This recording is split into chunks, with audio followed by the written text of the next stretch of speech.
We would like to extend revolutionary greetings to the leadership and members of the South African Democratic Teachers Union, SADTU.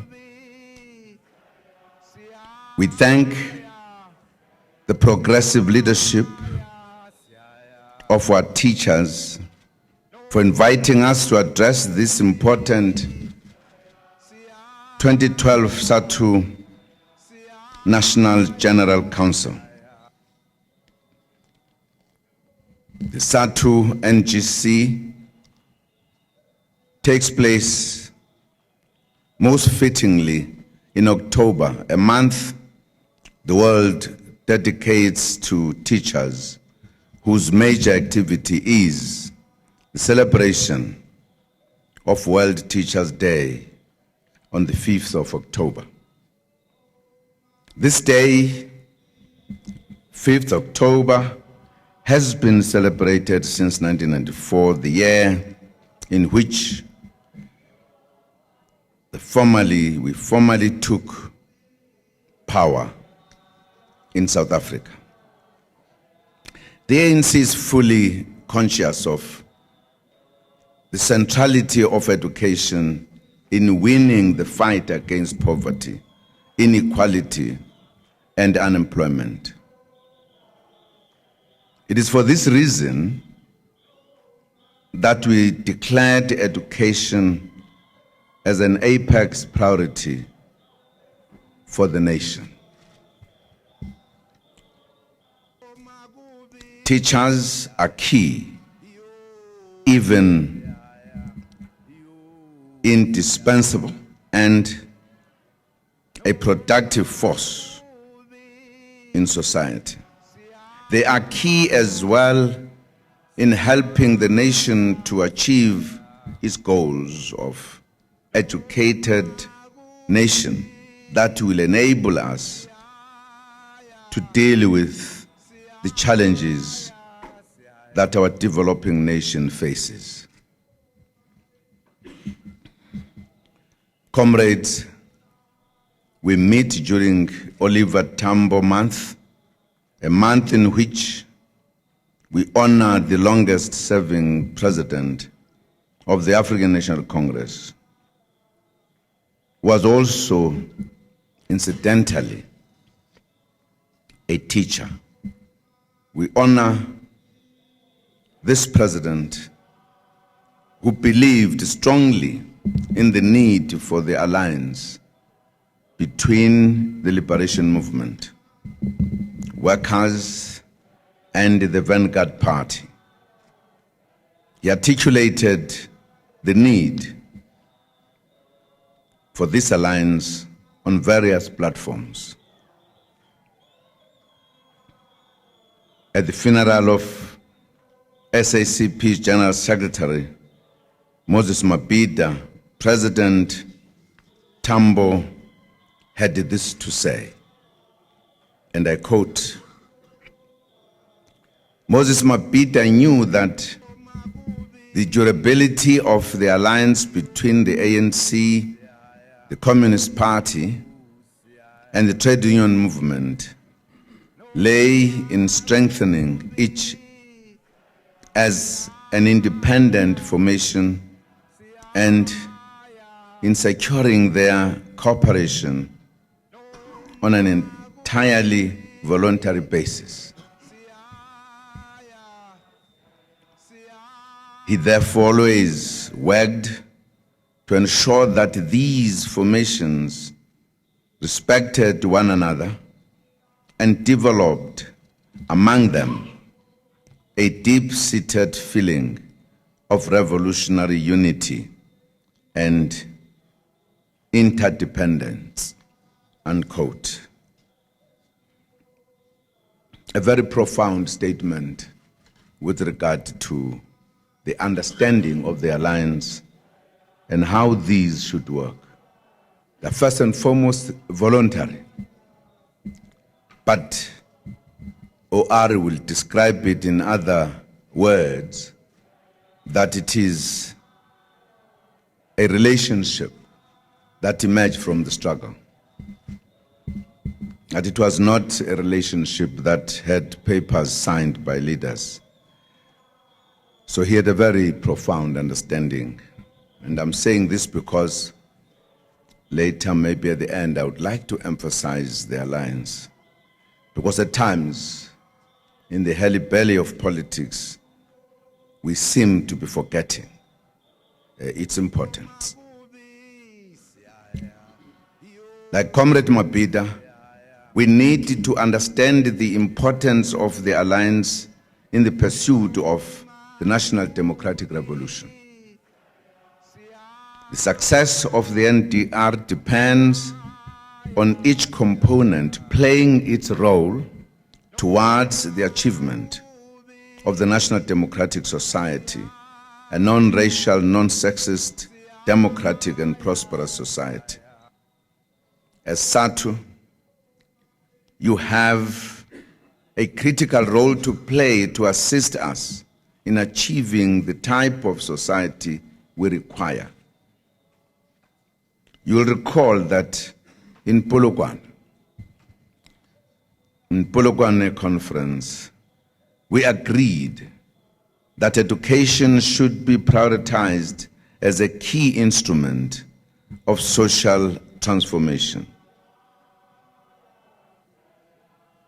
And therefore, when we said in the 5 priorities, education is priority number 1, we were in fact implementing the resolution of the ANC conference. As the alliance, we have to continue to implement this resolution. It is absolutely important that we do so. We have scored some achievements in education, although there is a long way to go still to transform education, which was used as an instrument of subjugation. This, comrades, is absolutely important for us to always bear in mind that when the creators of apartheid looked for ways and means of subjugating the black people in this country, among many things, one of the things they identified as a critical instrument to do so was education. They used education to exclude the overwhelming majority of the South Africans from the real societal activities. Not that they excluded education by not creating facilities and schools for black people, but they actually downgraded the level of black education. They called it Bantu education. And they said so very boldly that we did not need to educate these people because they will never become anything. The only thing you need to educate them to do is just to be able to communicate, perhaps to be some clerks somewhere, because they would not hold leadership positions in the country. They were very clear. And therefore, you ended up with a growing percentage of the black majority people not educated at all. Nobody was paying any attention. No government had any program towards educating the black people. Those who succeeded to reach the doors of education, they received Bantu education. It was legislated and forced. So education for an oppressor was an important instrument to subjugate, to oppress, to exploit, to ignore. And this is important for us to appreciate this, that if we talk about the lagging behind or the gap, it's not just the gap that happened accidentally It was deliberately created. If you talk about the percentage of unemployment today, a good percentage of that unemployed force is unemployable. They have no skills. And in the world of today, of the IT, they're just sitting, they can't even look for jobs. They're just sitting under the trees. So as we take over the country, we had to face this. It was for the first time we said everybody's equal in this country. We've got equal rights to be everywhere, to do everything. But in reality, in concrete terms, we were not equal in concrete terms. We're equal in terms of the law, the constitution, the declaration of the law, because the fact that others were deprived of the skills and education. You see this without talking about it. If there was a post wherein people had to be employed, when you get there, you cannot even be looked at, because the first thing we've got to do is to produce a paper, a qualification as a starting point. If I'm standing there, cannot produce a qualification, whether you say it or not, I am excluded, and therefore I'm not equal to the other one. Now, I'm illustrating this because at times today people talk about that there is a growing gap between the rich and the poor, as if it started in 1994 and we are responsible in growing it. And that's an impression that is given by those who know it a lot. And they don't worry themselves to understand something which is very clear. They say there's a growing gap of inequalities, and this is because of this ANC government. And that's what they say. The reality is, before 1994, nobody knew how big the gap was, because nobody had ever measured the gap. Because what was considered as a South African society, a South African nation, was defined in terms of racial. It were those who were recognized as people, mainly white, who were citizens of this country, who had the right to vote for a government. This majority that I'm talking about was not considered. In fact, at some point, when they believed it was a nuisance, asking for freedom, they said, we'll give you a freedom. Give you as Xhosas in the Transkei, and another Xhosas in the Ciskei, the Basotho Qwaqwa, the Pedis, the Zulus, the Shangans. So we're not considered in what was defined as South Africa in the true sense of the word. So we're not there. We're not allowed to come to the cities. If you want to come to the city, you had to find a permission to be allowed to come, and very few. And that was opened up only to allow the flow of cheap labor into the cities.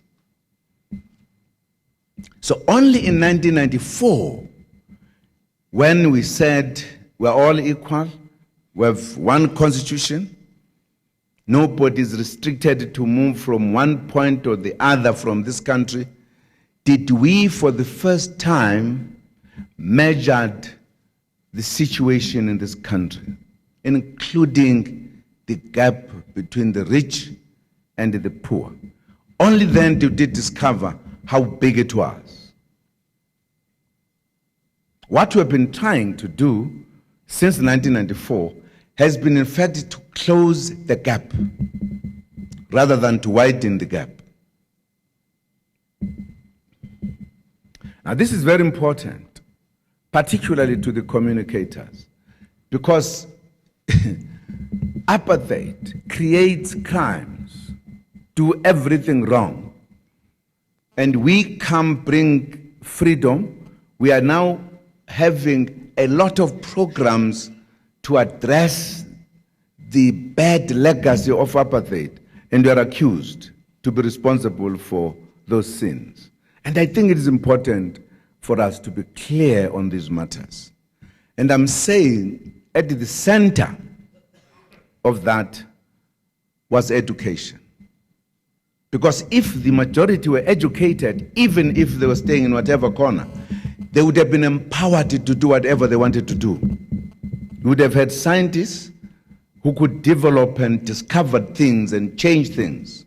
They were deprived from doing that. And education was a critical instrument to that. That's why, at times, comrades, when we talk about education, we say, it is us who must be more conscious about the education of an African child, in specific terms, a black child in general terms. Very crucial. Because if we say we are building a nation, in no way you could find people with spades and everything mixing cement because they want to build a nation, having bricks and everything. Building a nation, it means building a human being, preparing a human being for tomorrow. And that means building a nation, in fact, is in the classrooms. How do you empower a young child today to be a useful citizen tomorrow? In a direct sense, that's a building of the nation. If we fail to appreciate that, then we are failing to appreciate building a nation is what? We can understand it in generalities like everybody else. Everybody can shout a slogan. Nation building, yes, nation building. What do you mean by it? What do you mean by building a nation? Now, I would imagine a teacher should know, because a teacher should be able to even tell the child what it means. And therefore, education is crucial. So the more we pay attention to education, the more we invest in education, we are investing in the future of this country. It is absolutely critical. I thought I should explain this because teachers are better able to articulate things. When I grew up, I was told anything that was straight, it was as straight as a teacher. Very straight. They were not zigzagging. Straight. Tishar. I never went to any school, but a teacher helped me a great deal, taught me a lesson, which led me not to drink. Because I was told teacher does nothing wrong. It was an example.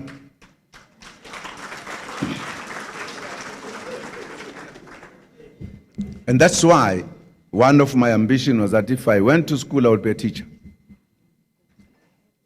But also thought, if I didn't succeed there, I would be a pastor.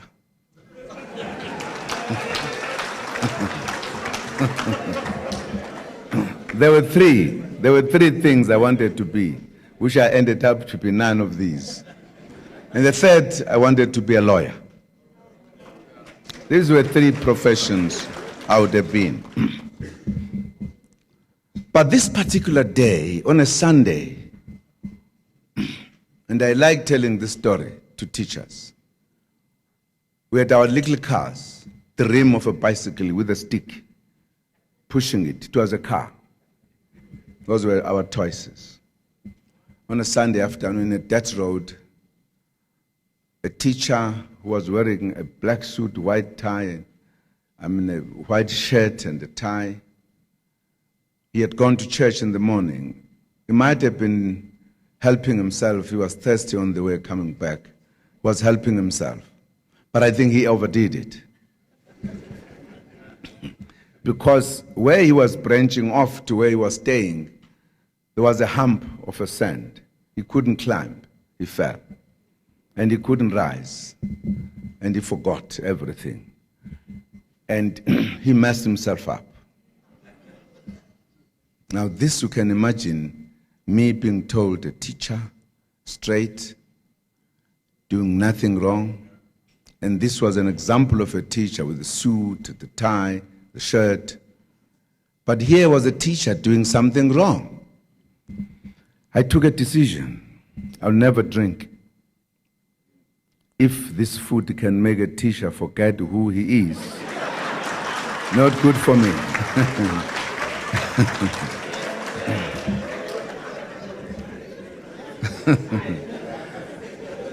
Absolutely not good for me. That is a lesson I got from the teacher without talking, by conduct. And that lesson saved me. And that's why I'm still living today at this age.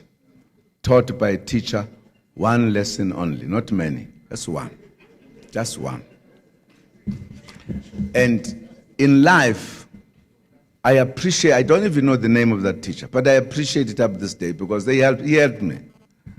Because I think I have avoided danger because I don't drink. In fact, one of them was confessed by a man who was called General Buchner. When we met, when I came back, we met in a conference. He said to me, I must congratulate you that he was a special branch. He says, I must congratulate you because we could not get you.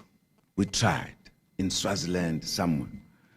So I was interested. I said, but how did you miss me? He says, you know, besides that you were sort of like wise, only one thing that saved you, because you did not drink. And then I said to myself, thank God you allowed me to take a lesson from a teacher.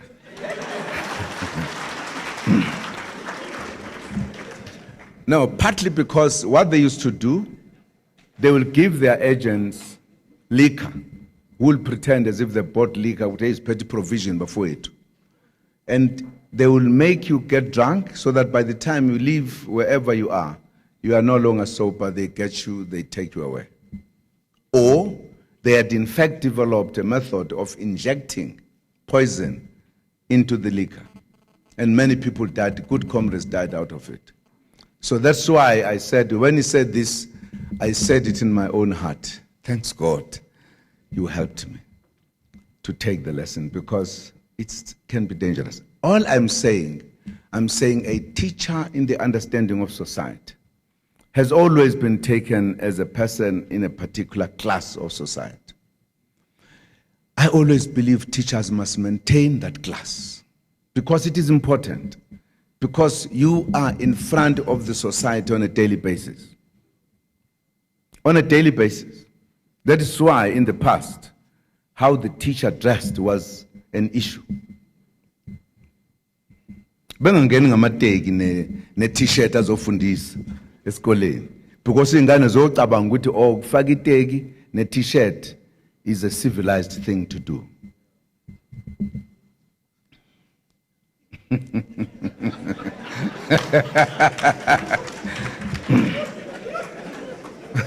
Utishara maphambi kwekwaya yabo to tishara utishara lo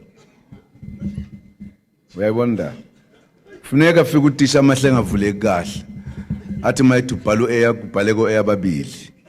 No, it can't be. Education, I'm merely emphasizing the importance of education in society. I think you know it better. And therefore, if we say the debt we have to pay in our revolution is education, is a critical thing. If it were to be according to me, more than half of the budget would be going to education. Because if we did so, we'll be curing a lot of ills that we have.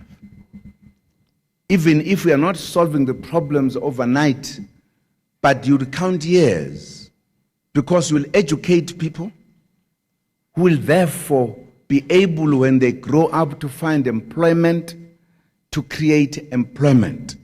And therefore you'll be tackling poverty directly.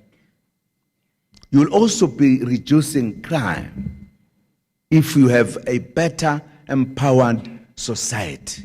So you occupy a sector that is critical, at the cutting edge of society. It's absolutely important. And in my view, teachers should know it better. To expand access and eliminate some of the factors militating against education for all, we have prioritized our pro-poor policies, including the no-fee schools policy, scholar transport, and providing decent meals to learners at school.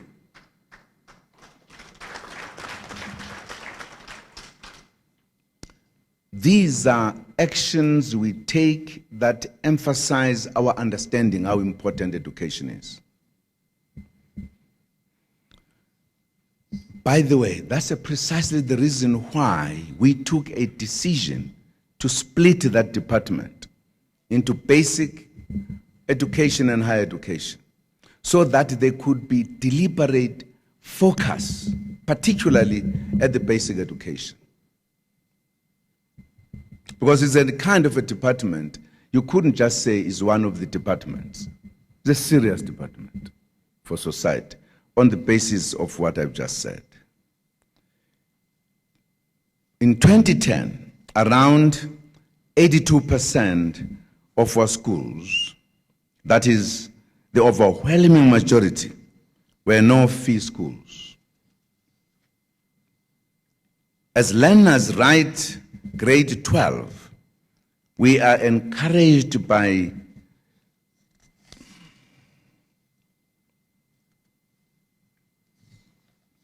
the improvement in the matric percentage, passed each year. There is also a steady increase in the number of learners passing at bachelor pass level. To continue improving the school outcomes, we have to achieve the goal of getting teachers and learners in school, in class, on time, every day, teaching and learning for at least 7 hours a day. If we all agree that this is so important of nation building, this is a non-negotiable in education, and we should endeavor to achieve this goal in order to improve the quality of education. Currently, there are some concerns about performance in some of our schools and the outcomes, which I know that SADTU shares. Key amongst these is the poor quality of literacy and numeracy among our children. The annual national assessments tests undertaken by the Department of Basic Education to assess the health of education system has uncovered disturbing but helpful results with regards to finding solutions. As you are aware, all learners in grade 1 to 6 are now being tested annually in literacy and numeracy, mathematics, using a standard national test. This amounts to assessment of over 6 million learners in 19,000 schools. The 2011 results confirm that the levels of literacy and numeracy are very low. With regards to grade 3 learners, the learner average scores of 28% and 35% for numeracy and literacy, respectively. These figures affirm earlier diagnosis and reinforce our emphasis on improving the teaching of literacy and numeracy from the earliest years of education. The target is to get 60% of grade 3 learners performing at the required literacy levels, 60% of grade 9 learners performing at the required mathematics level, and for 175,000 grade 12 learners to pass with a bachelor's pass, all to be achieved by 2014. The training of teachers and focus on improving the management of schools will assist to improve the situation. I know that we share this goal with SADTU. Now, I want to believe that if we did not take the measure of creating a department, a basic department in education, we might not have discovered these weaknesses. We've discovered these weaknesses because there is now a department that is paying very specific attention to say, what are the problems? And therefore, how could we resolve the problems? Because if you take into account that the problem of education is a problem of centuries, you cannot resolve it in a year or overnight. It's a question of time. But first, you must understand what is the problem. Others must diagnose it. Then you must begin to say what is supposed to be the remedy, and you must work on it.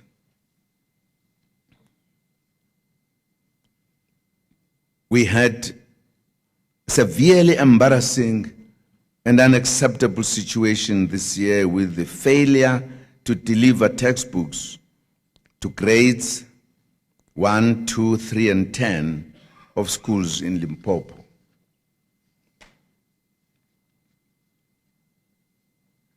In fact, on this one aspect of education, we're so rubbished that if you were not aware of the situation in South Africa, you would think education is zero. There's no education. The way we were criticized on one aspect, even that aspect, not the totality of education, even in Limpopo itself. We are still implementing the findings of the presidential task team that was established to find out the causes of the debacle and recommend solutions. Our intention is to ensure that the situation is never repeated in any part of the country. In fact, I got the report from the task team and immediately acted on the recommendations, some of which were supposed to be undertaken by the minister. And the minister has moved to Limpopo and even to other areas And she has submitted a report in addition to that one, and of what is the actual situation. She has engaged the teachers in Limpopo, the parents, and everybody else.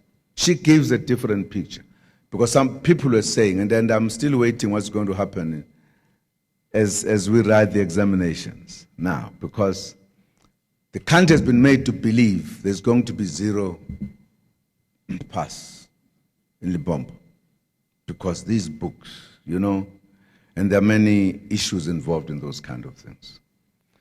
But the report that I've got so far indicates that much as we had that problem, but it is not as if there are going to be no passes in Limpopo. And I'm not here to describe what the minister discovered. And I think we are also working towards the fact that we can't repeat that mistake again in Limpopo next year. If it comes to the push, I'll have to ask the army to carry the books in their trucks to ensure that books are delivered.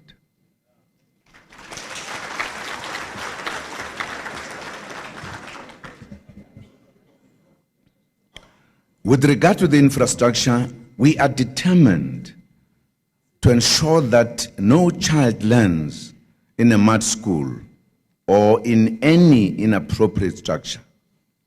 A total of 8.2 billion rand has been allocated through the National Schools Build program and the Accelerated School Infrastructure Delivery Initiative to build schools, and progress is being made. On 2 October 2012, we launched 49 schools in the Eastern Cape as part of this project.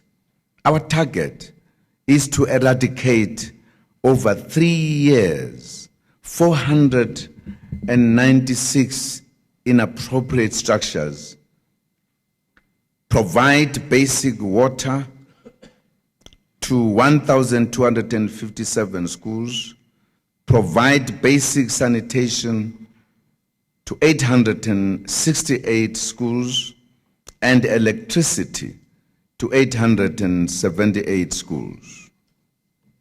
Usually I fight with my colleagues when they do lamentations in a meeting. Instead of people saying, here's a problem, I think this is a solution. They, I said, sorry, no lamentations. Because we know the problem. I spend more time in the minutes we are given in the meeting to be saying what must be done to solve the problem, rather than to be lamenting. But I thought I should lament on this one.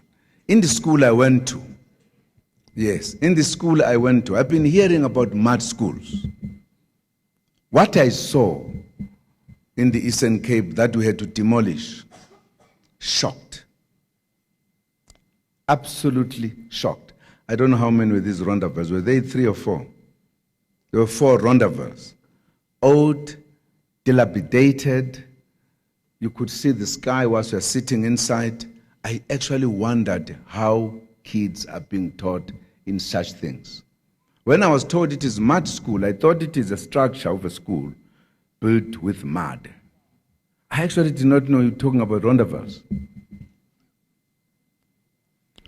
Now, that will be in contradiction to the quality of life in a democratic South Africa. That's why this program, and this program cannot be delayed. I'm going to surprise the department, because I can't understand. I mean, there are people who built the school for a year, when the schools could be built in few months, not so. And we discovered this with the minister.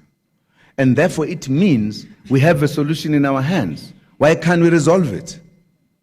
Not that we don't have the money, as I mentioned here, a lot of money, which is there to change this. Because I believe a child in that dilapidated rendezvous, getting there in the morning, there's not even enthusiasm to learn. Because the environment is very important to the psychology of a human being. That's one area. If we say it is important, that's one area we must surprise one another on, so that we can move as fast as possible. One of the successes of the unions, because the unions have succeeded, is to have a situation where it's not easy to dismiss a worker. It's a big success of the unions.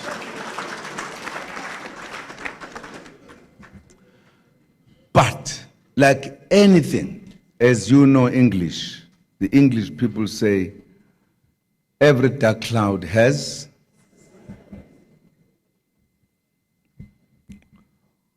If you find people not doing work deliberately, like this program may not be going because either builders or whatever, they're just not up to it, you can't sack them. The success has its own inbuilt problems, not so. Just like the development of society.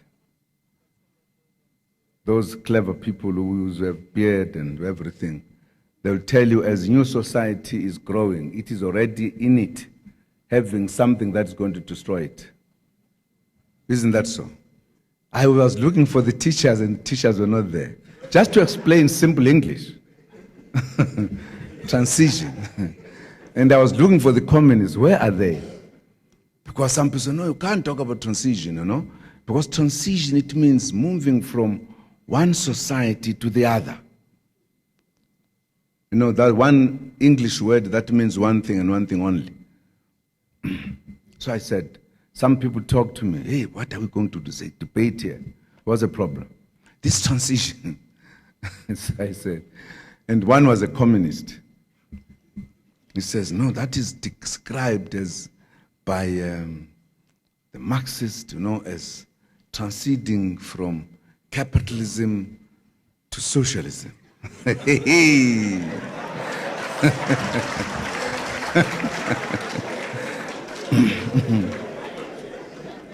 So I say to this comrade, are you sure? Have you understood this word properly? Oh, yes. That's how comrades are debating it. So I said, are you claiming that this is Marxist, strict, rigid interpretation of this? Oh, yes. So I said, what would you say if I tell you that one Marxist called Engels wrote a book, The Dialectics of Nature, dealing with a human being. And somewhere he talks about the transition from ape to man. I said, what do you say to that? Has you ever staged in between? Because you are talking about a process. Not so. Marxism. Now,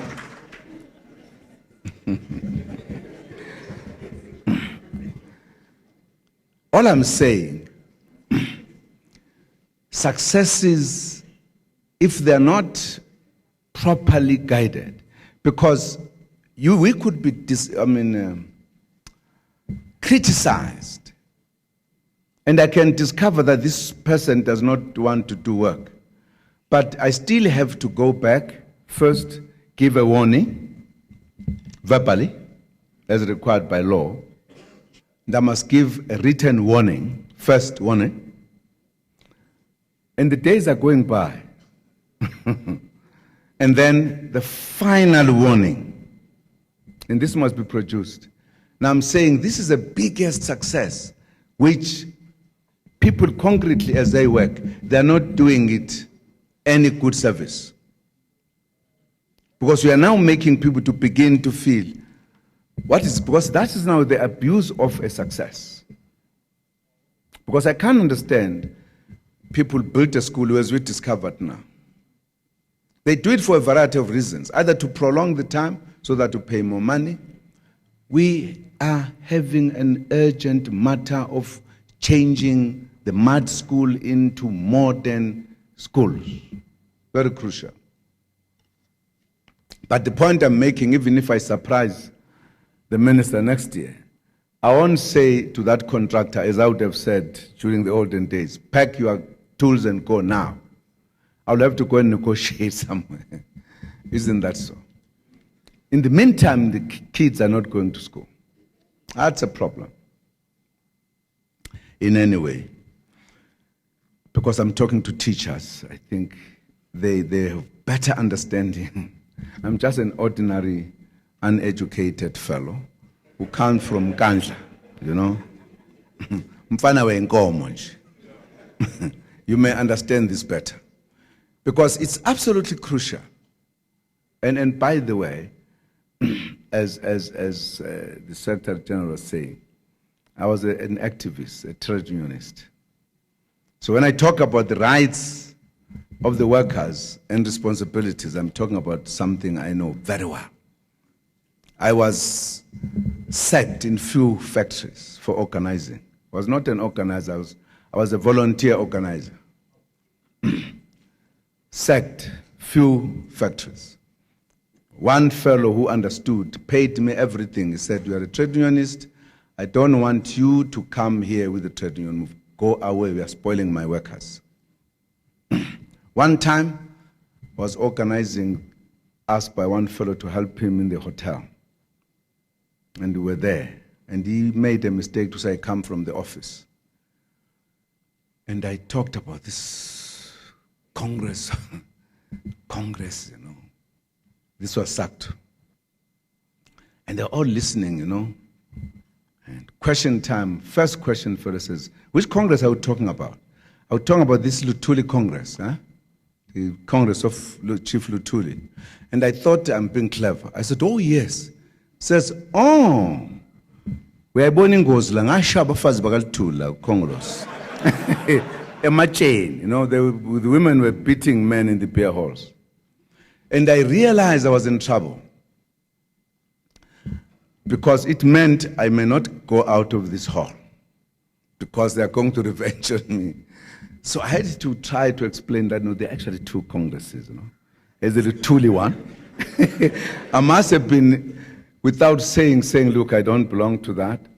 But there's the Congress of the Workers. So I had to say African National Congress, and the other one is Congress of Trade Union. That's you Congress, the other one comes last, the other one comes first. And I was telling workers that if you've never organized a worker, you're in trouble. These were workers. And I had to say, and then the second question, the other fellow says, "In this office there is where we're coming from. Is there a white man there?" And I thought I was being revolutionary black. We are eating, yeah. Black.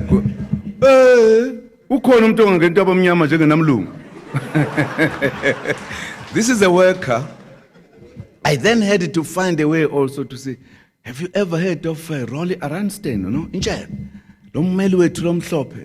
So I'm trying to say because the workers are workers, they need to be conscientized. Because without conscientizing them, they are not understanding their class until they are conscientized. Not so. So I'm saying all of this with that understanding. I'm saying all of this because I am passionate about education. That goes together with my being a revolutionary, to fight for the liberation and bring democracy. It has never come to people who are not empowered. And it will never be defended by people who are not empowered. It will only be defended by people who will be empowered, who will understand what is a revolution and how to defend it.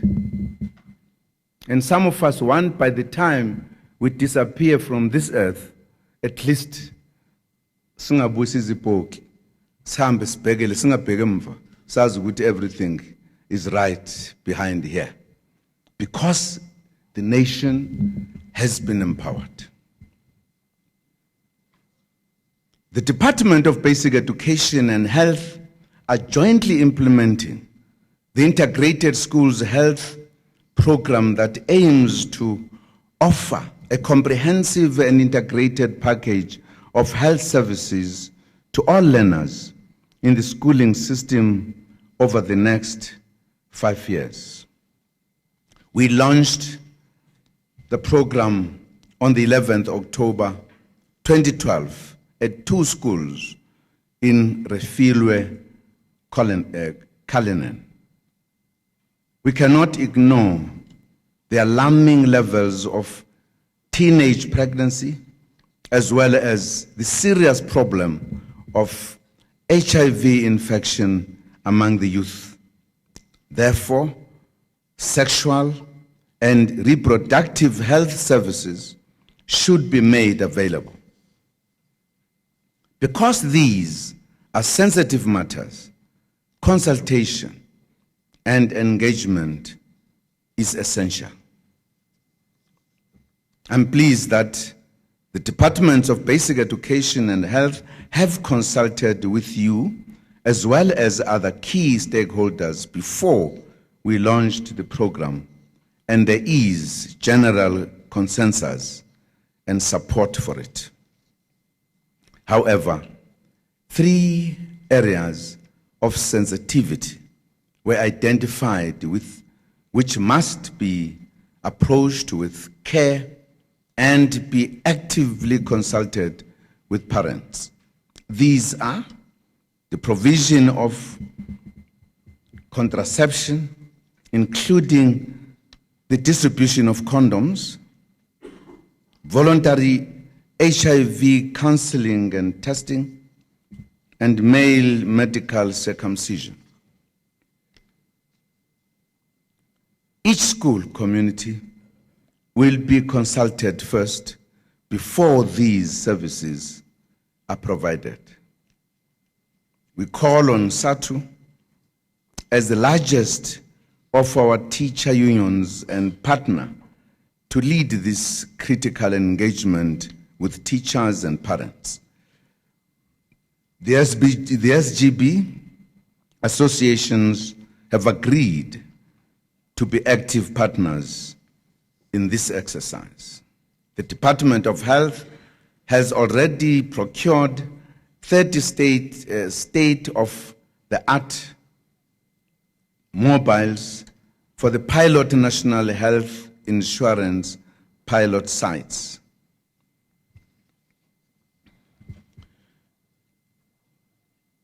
This subject is, again, part of what I was talking about, the nation building.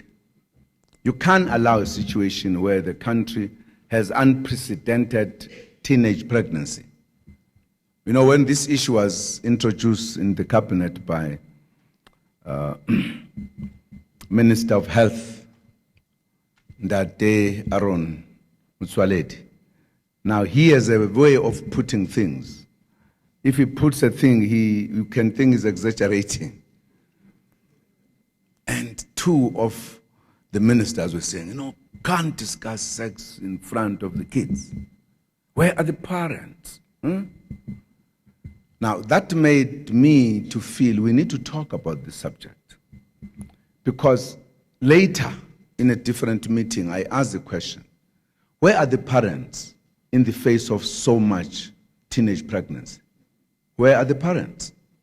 You could ask the question the vice versa. Where are the parents?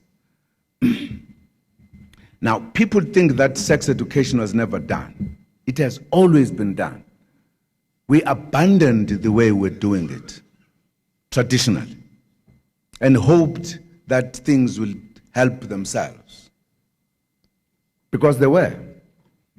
And because we have abandoned that, we've got to accept this one.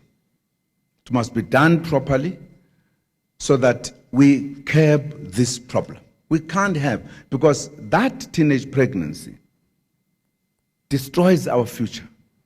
Because good percentage of those kids that get pregnant, they don't come back to school. You have the young mothers, kids who are mothers of other kids. We must find a solution how to solve that problem. And therefore, teachers, absolutely important to play a role. I'm sure on this matter you have more discussions and you could talk more about it. I could even explain what I mean, that Sex education has always been there.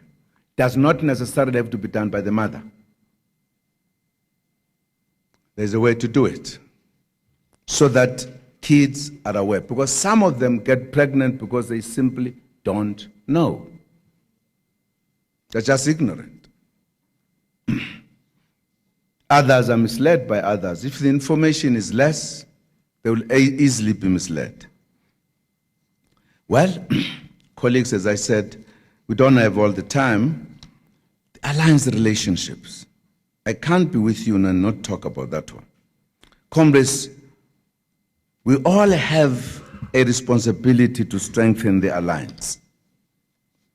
The month of August until now has demonstrated some really disturbing trends within the labor movement. The wildcat strikes in the platinum belt and the gold mines have indicated new developments where workers appear to be snapping collective bargaining processes. The negotiations by workers through committees and the other informal structures can only serve to disadvantage them in the long run and should not be encouraged at all. SADTU needs to be seized with this matter of re-establishing its hegemony amongst mine workers and indeed all sectors. Most importantly, let us remember the imperative of unity within the alliance. If there are any difficulties, let us deal with these in-house and constructively. There are many challenges that we face. Divisions will not enable us to succeed.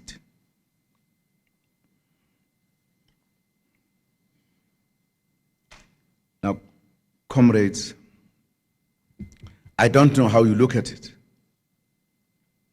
Marikana happens, surprises everybody else. The workers reject their leaders. Of course, a new union emerges somewhere, somehow.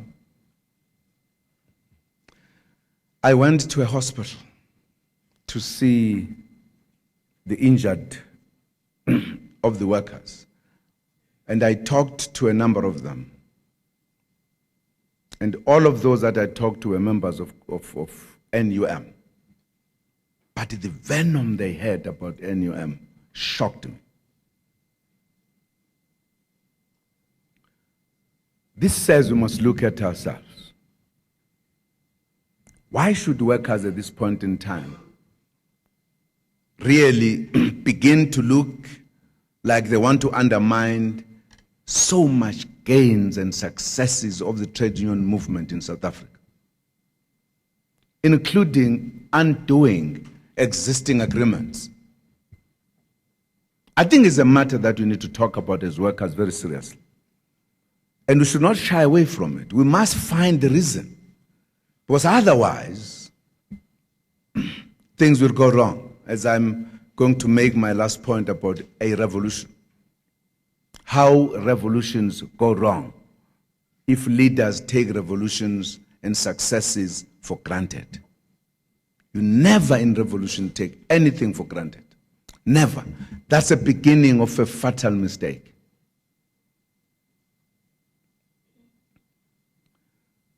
You end up with matters of workers being negotiated by bishops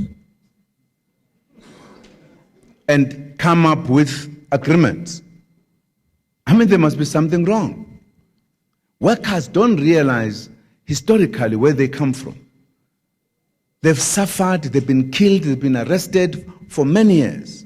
You can't undo successes that we have. Impossible. Don't do that. But if we are not careful, we can land into a serious problem. The manner in which we do things we could create a fertile ground for wrong unions that can emerge, that perhaps other forces would want to have. Is an important point to bear in mind. I'm piggybacking on this question to the issue of the alliance because it is important. Alliance. Let us recall what President O.R. Tambo said in 1990, circuit of the ANC's success in Exile. He had this to say, and I quote, "We did not tear ourselves apart because of lack of progress at times. Because in any revolution at times, there's no progress. But he says we did not tear ourselves. We're always ready to accept our mistakes and to correct them. Above all, we succeeded to foster and defend the unity of the ANC and the unity of our people in general. Even in bleak moments, we were never in doubt regarding the winning of freedom. We have never been in doubt that the people's cause shall triumph," unquote. Now, I'm talking about the workers, the challenges, perhaps the weaknesses that have been exposed by Marikana to all of us. It's not just the union only. You could ask the same question. If Rustenburg in general and Marikana in particular, there are people living around there, where are the branches of the ANC? Where are the branches of the South African Communist Party? Why didn't we realize this situation? I'm extending the problem. It's not just the unions. It's a problem of all of us. And we need to look at it clearly. Where are we? How are we organized in the current conditions in this country? And if we don't learn, then we're not revolutionaries. We're just politicians. Because everybody can be a politician. Everybody can talk politics, even those who know no politics. They can just talk politics. But if you say you belong to a revolutionary category, then it says all of us must look at ourselves. How could we have Marikana exploding before our eyes without us having known it? It's a problem. Our organization in terms of the unions, our organization in terms of the liberation movement, our organization in terms of our scientific party, the South African Communist Party, all of us may be found wanting or guilty of not doing our job. That comes direct to the question of the ANC as the leader of the alliance. Where are we? It also talks to our revolution. Where is our revolution? Where is it going to? What is happening? We actually seem to be saying less about our revolution, and many other people saying more about our revolution. Even telling us what we are supposed to do, what we are supposed not to do. Now, I've got one message that I've been delivering to the workers, and I'm going to deliver it all the time. Because if we do not understand clearly, scientifically, our role as the working class within the alliance broadly, but also within the ANC specifically, then we do not understand our revolution scientifically. If you talk about today, who are the people today who are scrambling for leadership in the ANC? Who are they? You just have to ask that simple question. But that was going to tell you for whose interests are these people going around to say, vote for me? For whose interest?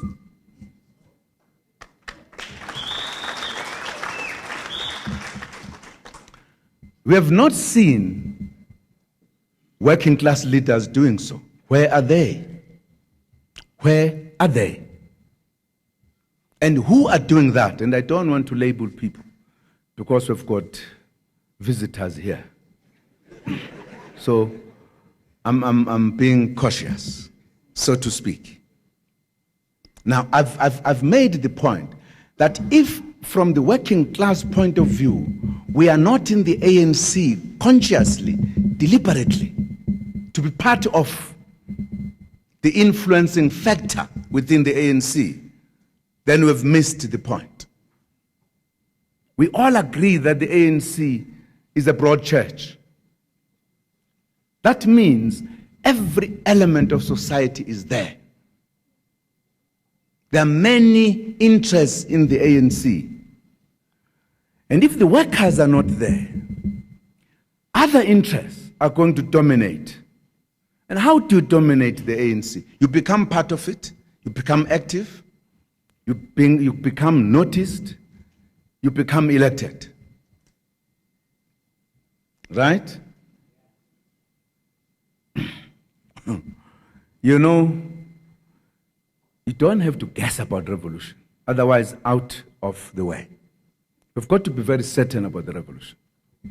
Very certain. And you can't be found wanting or drowsy. If the ANC, if I do the analogy, is a bus that is traveling to a particular destination. And our destination, we describe it in general terms, is prosperous South Africa. Not so. Wherein quality of life will be better. That's where we're going. Wherein the poor and the working class, because the ANC is, in its views, a disciplined force of the left, inclined to the poor and the workers. So our destination is to solve those problems of the poor, not so. Now, if we're in a bus, and I've used the word, like all the revolutions, not only in South Africa, it's not because we are something out of this world or West. All revolutions in 2 decades do come to a crossroads, wherein we have got to choose which way to go. Do you turn left? Do you turn right? Do you reverse? Or to go forward? We are there. Perhaps not in the biggest of ways, but we are there. Which way is this bus going to turn? Is it going to turn left or right? Now, if as workers we are not in the bus,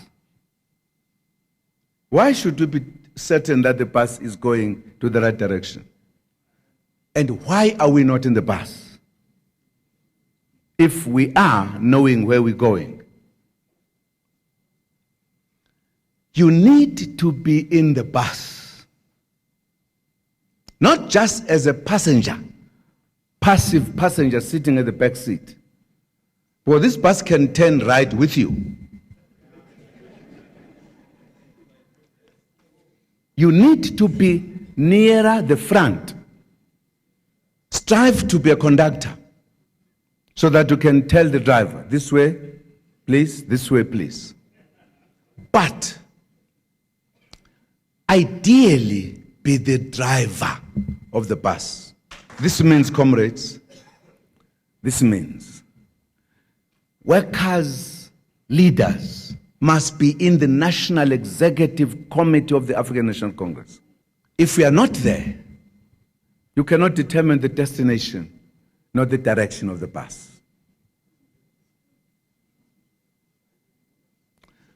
Quietly, going to Polokwane, quietly I talked to comrades in the union movement. And I said, your time has come to be in the bus. This time, as going to Mangaung, I'm saying it publicly. Be in the bus, because they missed the bus.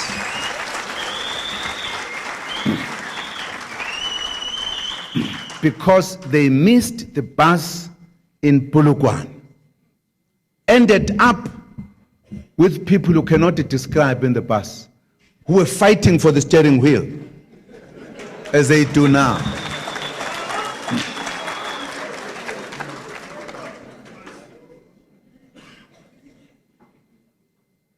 And I asked the question at the beginning, who are they? What interests do they represent? Do they represent the interests of the workers? But you are going to end up with them in the driving wheel. That was no gear quick. Now, it's a plea I want to make. Don't take the ANC light, because it happens to be the bus that is carrying this country to some destination. We have got to be there. We have got it to be heard, seen, touched in the bus. We have got it to influence the direction of the bus. Because even if it takes the road forward, depends who's in the bus. Some people, their bus first stop may be their final destination, or the second stop, or the third stop. You can't take a chance, and therefore you cannot take a chance as workers with the leader of the alliance to be allowed to be driven by anyone. Or somebody, just imagine, I'm a very good driver, I will drive you to your destination. You don't even know what destination. It's a serious matter. I may be talking in parables for good reasons, but as teachers, you understand me.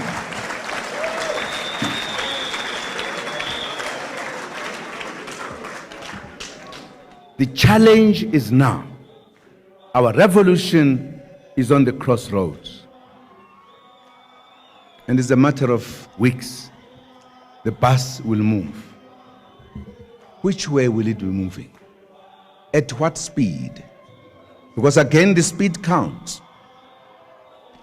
Is the bus in good condition or not? That's a challenge that faces the workers. Leaving aside talking to the media, people love to talk, the real scientific understanding of our revolution, where we need to go.